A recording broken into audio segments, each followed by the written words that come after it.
Olá, muito boa noite para você que assiste a Rede Vida. Agora, direto dos estúdios aqui de Brasília, mais um frente a frente nesse dia tumultuado em que o presidente Michel Temer acaba de sair com uma vitória do plenário da Câmara dos Deputados. Hoje ele passou mal, foi para o hospital, mas conseguiu aí. Já está em casa, depois de um problema urológico, e conseguiu uma vitória não tão expressiva quanto da primeira vez. Foram 251 votos. Sim, a favor do relatório que arquivou a denúncia de Rodrigo Janot contra o presidente Michel Temer e 233 votos a favor da continuidade da denúncia. Da outra vez tinham sido 227 votos contra a favor do relatório, a favor da denúncia e 263 a favor do presidente Michel Temer. Diante desse placar, agora o governo vai ter que refazer todas as contas. O número de ausentes aumentou, o PSDB de São Paulo votou contra o presidente Michel Temer, só a deputada Bruna Furlan é que votou a favor do presidente, e tivemos aí algumas surpresas, como, por exemplo, a ausência da deputada Ieda Cruzes. Ou seja, a configuração vai ter que mudar, né, Zé Maria? E para discutir esse e outros assuntos, nós estamos aqui com o ministro da Defesa, Raul Jungmann, que continua com uma agenda muito expressiva dentro e fora do parlamento. Boa noite, ministro. É um prazer recebê-lo aqui. Boa noite, prazer meu de estar com vocês aqui e me coloco à disposição desde já.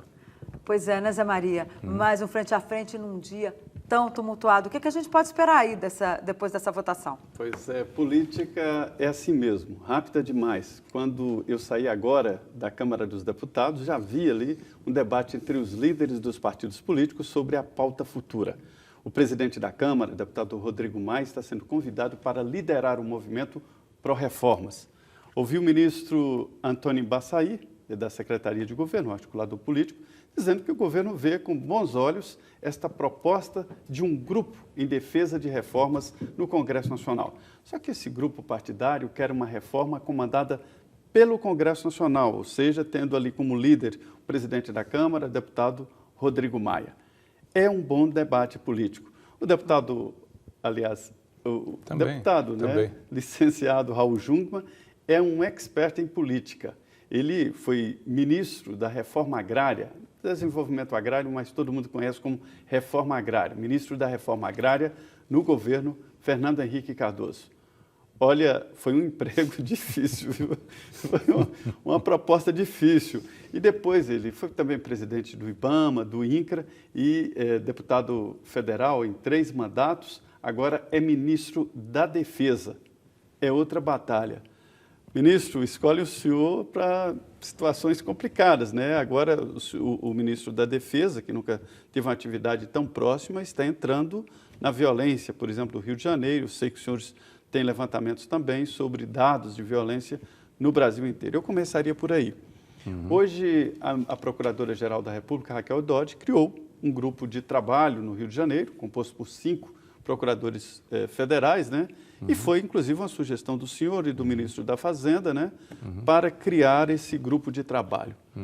O que será diferente? Eu notei aí que há muito trabalho de inteligência, de prevenção e mapeamento do crime organizado. É o caminho certo? É o caminho absolutamente certo, é mais do que certo. O Rio de Janeiro hoje vive uma situação dificílima. O Rio de Janeiro hoje tem uma situação complicada em termos econômicos, em termos fiscais, em termos de governança e em termos de segurança pública. Nesse último item, eu tenho verificado que, a partir das informações da inteligência, você tem aproximadamente 830 comunidades que estão sob o controle do crime organizado, do narcotráfico e da milícia. Você sabe muito bem que quem tem o controle do terreno tem o controle do voto. Quem tem o controle do voto elege seus representantes. E dentro do nosso presidencialismo de coalizão, onde a maioria é feita depois das eleições e não antes, ao contrário do que acontece em muitos outros países, como é que se faz a maioria? Você faz distribuindo cargos, que é realmente um dos maiores vícios, digamos assim, do nosso sistema representativo. E aí, nesse caso, você pode ter o coração das trevas, ou seja, alguém que foi eleito, tá certo? Ou que represente o crime organizado, indicando cargos dentro, exatamente, do Estado. Então, isso e não apenas isso, criou o que eu chamei de Estado paralelo. O que é o Estado paralelo? É um pedaço das instituições do Estado do Rio de Janeiro que é capturada pelo crime organizado.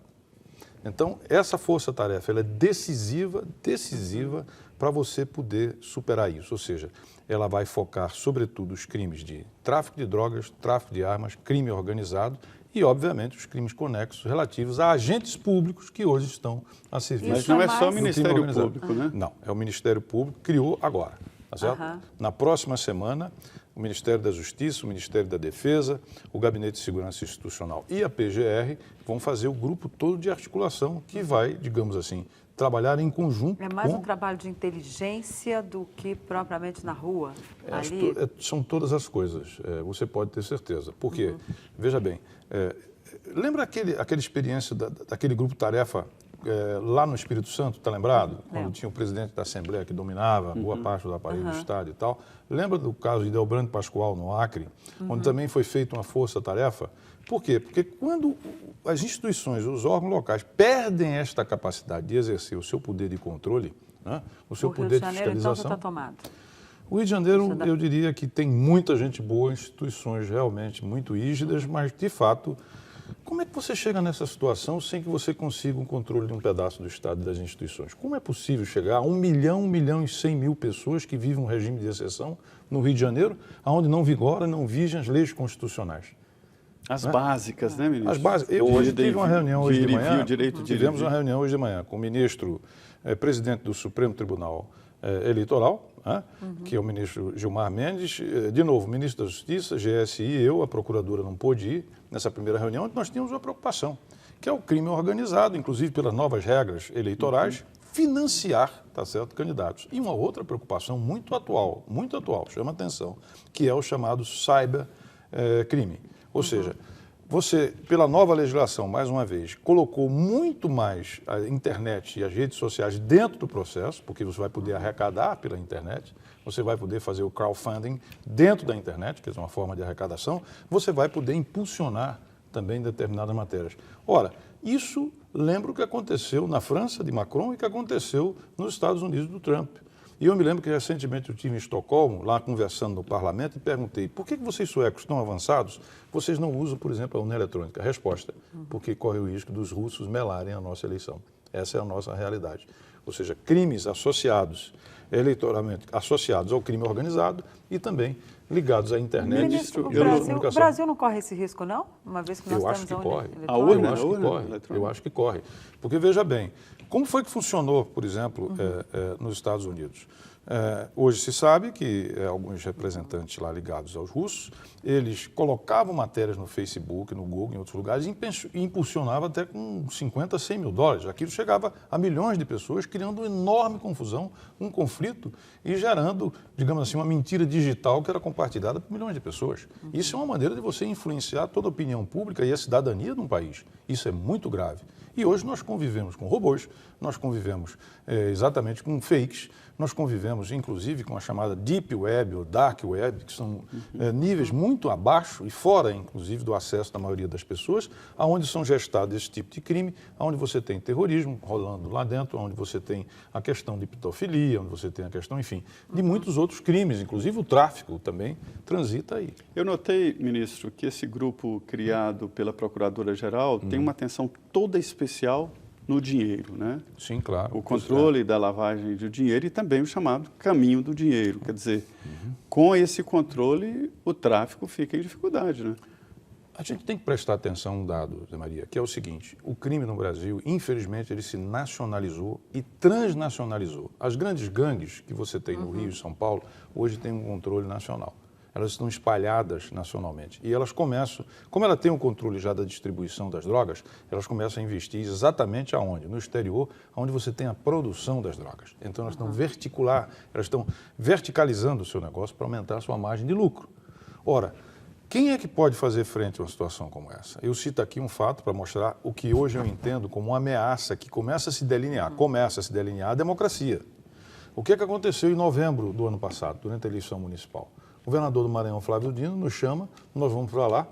Por quê? Porque ele tinha mandado cumprir a lei de execução penal do Complexo de Pedrinhas, que ficou muito famoso pelo que aconteceu lá dentro, Por quê? Porque o crime organizado não gostou dele cumprir a lei de execução penal e soltou um salve para o crime que está solto. Que, aliás, é outro problema. O crime que está preso dá ordem e tem o controle e o mando para o crime que está solto. Pois bem, qual foi a ordem que ele mandou? Não vai ter eleição.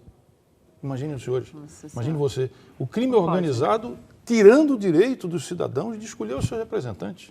Então, por isso eu chamo a atenção, tá certo? De uma situação que é de uma grande gravidade. A novidade dessa história toda é porque sempre, até amparado pela Constituição, houve um raciocínio de que essa questão de segurança pública era dos governadores e a União passava longe. Isso. Mas agora eu noto que há uma preocupação nesse sentido, né? Veja bem, quando a gente sai do regime precisa militar, mudar a Constituição. Quando a gente sai do regime militar, porque no regime militar, segurança pública e segurança nacional estavam juntas. O que fez o Constituinte? Separou, colocou 80%, estou fazendo aqui uma conta de padaria, 80% da responsabilidade com os estados.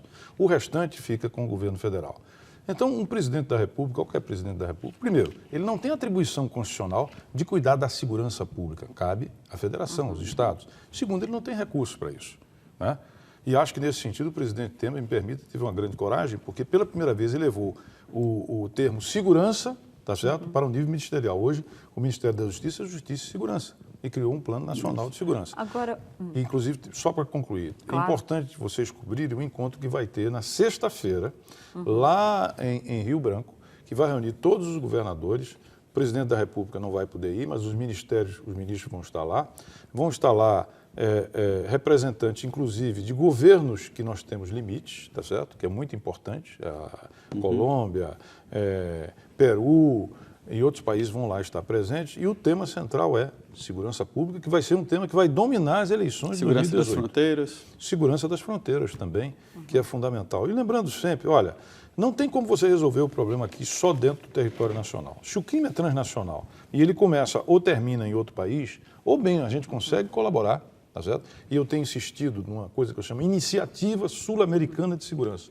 Nós precisamos ter, acredite, uma articulação a nível presidencial e ministerial sul-americano voltado para o tema da segurança, porque ele hoje se transnacionalizou, esse tema, e a gente não sai sozinho dentro do espaço nacional. Agora, ministro, é possível, quando se põe o Exército nas ruas, como se fez no Rio de Janeiro, resolve? Porque eu já ouvi do general Vilas Boas que isso não, as Forças Armadas odeiam essa tarefa. Verdade. Como é que se sai disso, então? Uma vez que a gente não tem, o Rio não tem recursos suficientes para acabar com o crime organizado nos morros e também a União também não tem como exercer esse papel. Como é que resolve?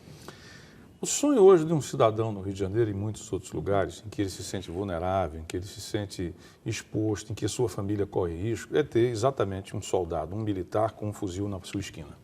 Tá certo? Só que, como eu tenho procurado dizer, quando você coloca o Exército, as Forças Armadas na rua, você coloca por tempo limitado. Você não pode ficar ali o tempo inteiro. Tá certo? Então, o que faz o crime? O crime tira férias. Se você coloca apenas Forças Armadas, claro, eles se retraem. E depois, quando você sai, eles voltam.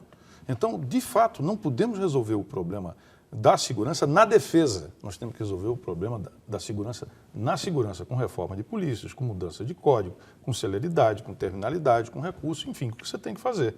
E lembrando sempre que não é bom ficar usando o tempo inteiro Forças Armadas, que não têm essa função, e como você disse, elas não gostam, mas são muito disciplinadas e vão lá fazer aquilo que é mandado. O ministro Osmar Terra, do Desenvolvimento Social, disse aqui nesse programa que haverá uma complementação, né, dessas ações ostensivas das Forças Armadas. Sim. E também projetos, né, para entrada, projetos sociais para a entrada do governo nessas comunidades. É fundamental. Ele vai coordenar esse programa. Por isso que eu acho, me permito, o Rio de Janeiro tem 4 pilares, a gente falando de solução. Primeiro é a questão do resgate fiscal do Estado. O governo voltar a pagar os seus salários em dia, o 13º, pagar a complementação salarial dos policiais, o ganho que eles têm por desempenho. Em segundo lugar, a reforma das polícias. Isso é inadiável no Rio de Janeiro. É preciso ter uma reforma, um fortalecimento das polícias. Em terceiro lugar, é essa força-tarefa que foi criada hoje, que eu chamo a Lava Jato do crime. Tá certo? a Lava Jato do crime, porque você vai ter exatamente procuradores, juízes, policiais, tá certo? E também contando com forças policiais e forças armadas que vão atuar, e a inteligência disso tudo conjuntamente. E, por fim, a garantia, a continuidade da GLO, que é a garantia da lei e da ordem, ou seja, nós vamos ficar lá por determinação do presidente Temer, nós, eu digo Forças Armadas de Defesa, até o último dia de 2018. Essa, para mim, são os 4 pilares. Perfeito.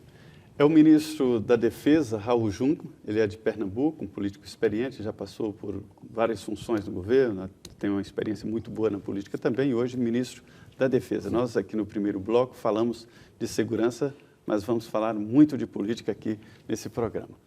Nós vamos agora a um pequeno intervalo, 2 minutos, e já estaremos de volta.